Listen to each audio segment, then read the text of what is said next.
mga ka-construction dyan, saka yung nagpagawa ng bahay, nagpa-tiles. Dito tayo ngayon kasi nagre-repair tayo ng mga tiles na nag-angatan. Sa mga tile setter at nagpakabit ng tiles, iwasan nyo talaga na walang gap yung mga tiles.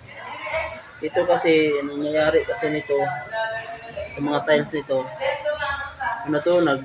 sa sobrang dikit lang pagkabit nito, wala silang space.